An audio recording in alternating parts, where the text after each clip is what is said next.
Welcome to MAP. My name is Ronnie Hayes, and this is my personal Q&A number 2. Alright guys, this is the third time I'm filming this. The first time I went way overboard, tried to give you guys every little detail, and it ended up being like 25 minutes, and I just felt like it diluted the actual message. When I was almost done editing the freaking thing, I felt like it diluted the story. So I'm gonna give you guys the bare bones story, the bare bones answer, put this in its own video, and I'm gonna post number 3 Q&A right behind it. So if you want to participate, please go ahead and pop your questions in the Q&A number 3, because I'm gonna be pulling questions from there. But again, the reason why I want this to be in its separate videos because I personally feel like this is a message that needs to be separated. But let's just get right into this. So I was asked what inspired me to create my YouTube channel, and I was asked this in a couple different variations that will appear in some following or some coming Q&A videos. But I do want to combine what inspired me to create a YouTube channel with what is responsible for me creating a YouTube channel. And that is one thing: my daughter. You see, just a few years ago, I was just an ex-con raising a 5-month-old child when I didn't know shit about kids, raising her alone because her mother decided that being a parent was boring as shit, and she said fuck it and went all in on heroin. So a buddy of mine I knew for a long time named Chris, he came over and he asked something that might seem a little rude now, but back then was a very warranted question. He asked, "How long do you think you can do this for?" Which is raise my daughter. Because him and most of my friends, I'm assuming most of the people that knew me, even some family members, probably just was wondering the same thing. How long is this gonna last? Because I know I was. I knew one thing: I had a baby girl, and I'm not turning my back on my daughter no matter what. Everything changed. I had this life to take care of and raise, and that was my main goal right there, and that is what I was going to do. I just didn't know how long it was going to be until I failed at that. You see, when I was growing up, I always wanted to work in the entertainment industry. Where I was from, that was frowned upon, and people, your friends, your family, and everyone in the community usually wanted to give you realistic expectations for a career, which is either go to college, work in an office, or work manual labor at some kind of factory or do construction. And it was all about realistic expectations. There's no room for dreamers here. You know, we're working men, and that was it. So over the years, even though I did acting classes and I did a ton of screenwriting classes, courses, and training, and I would go to auditions and everything, after a few years, I let that idea of letting your dreams go and having realistic expectations, I let that idea win, and I totally gave up. So a few years go by, and here I am with a 3-month-old baby, you know, move out, get an apartment and all that. By the time she is 5 months old, I'm doing it all on my own, and I do not know how long this is going to last.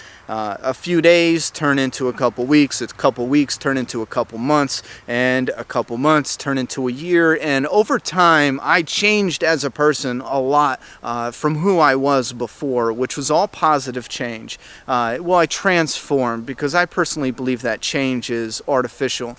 Transformation is, that's a whole topic for another day. Anyway, so I transformed into a different person, a better person, and with my daughter, now it felt normal being a parent. I mean, before I didn't know how long I'd last until that day came when I failed, but it never came. I never gave my daughter up to anyone else to raise. Social services never came in and took my child off me.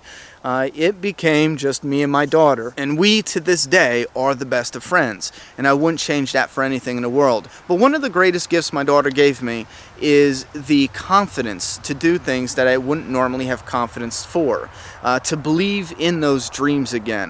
And that is what not only inspired me to create my channel, but actually inspired me to go out there and capture what I always wanted to do with my life. Now, obviously, since I have fucked up so much of my life in the past, living the way I was living, I have a massive hill to climb, and ultimately I might actually fail achieving what I want in the long run. But it doesn't matter at this point. The matter at this point is I finally broke through that wall of listening to people saying, well, no, you shouldn't do that with your life. You should do this instead, and said, we have one life. There is something I want to do for a career. There's goals I want to achieve, and fuck it, I'm going to do it. I don't care if I'm 80 by the time I get there, as long as I'm doing it. Every day when I wake up, I'm trying to do something that I love doing.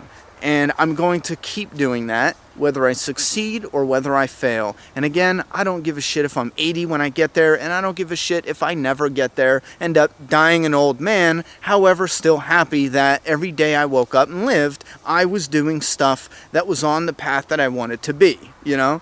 And my daughter instilled that confidence and that fuck it, go get it attitude.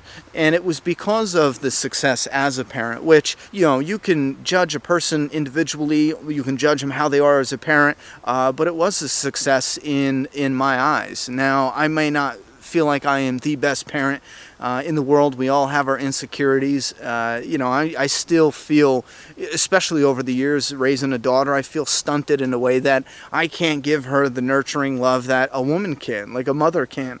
I know I can't do that, and I've always felt bad for that, so I do beat myself up on that aspect. But in the same strength, what I gotta do though is double my efforts as a father and try not to spoil her because of that. But I also want to instill in her the same gift she gave me, and that is when she has a dream and she tells me what her dreams and goals are, I'm going to support her unconditionally no matter what. I will give her realistic expectations based on those dreams and goals and support her as well, but the idea here is that confidence, charisma, go-getting attitude. There is that element there, that spice of life that a lot of people have but don't utilize because they're fed that negative, forget your dreams and live a realistic life. A lot of people are fed that. And I'm telling you now, if you're being fed that negative spice, because our life, look at it like a meal. This is probably a stupid analogy, but you're preparing your you know, signature meal,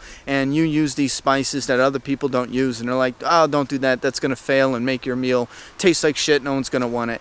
If you think it tastes good, if that's what you want to go for and use that spice of life, go ahead and throw it in there.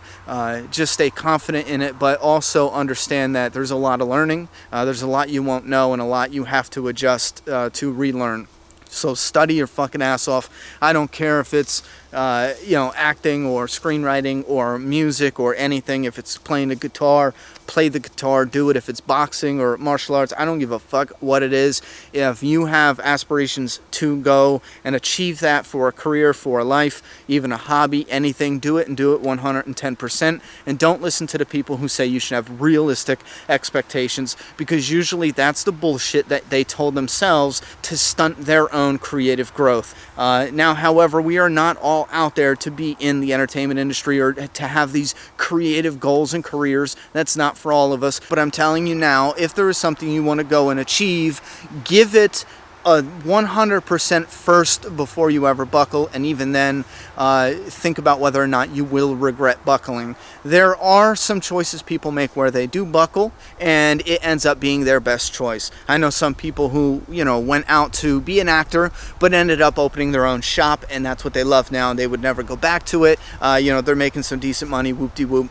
They might not have been a superstar Tom Cruise and then gave it up, you know what I'm saying? But they were doing it, going out to New York and doing auditions and shit, but ended up opening their own pizza shop, turned into a nightclub or whatever, and they were successful there and they're happy there. So I'm not saying just because it's your goal, that's what you're going to do. You will know when you're on your path if something else entices you and you're like, you know what, that's what I'm going to do for the rest of my life. So basically, bottom line, I am saying it took my daughter to give me the gift of confidence, and I don't even know what to call it. Maybe there is a word for it that I am just drawing a blank on, but it is the I don't give a fuck, I'm going to get it attitude. And again, that is something I would want to repay in my daughter and support her as she gets older, and hopefully she's a dreamer as well, so we'll see.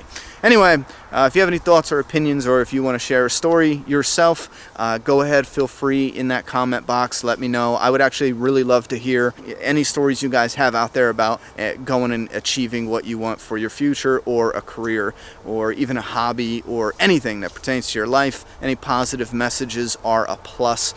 Put those down in the comment box, and I'm off to make some more videos, so I'll see you in the next one. Subscribe now.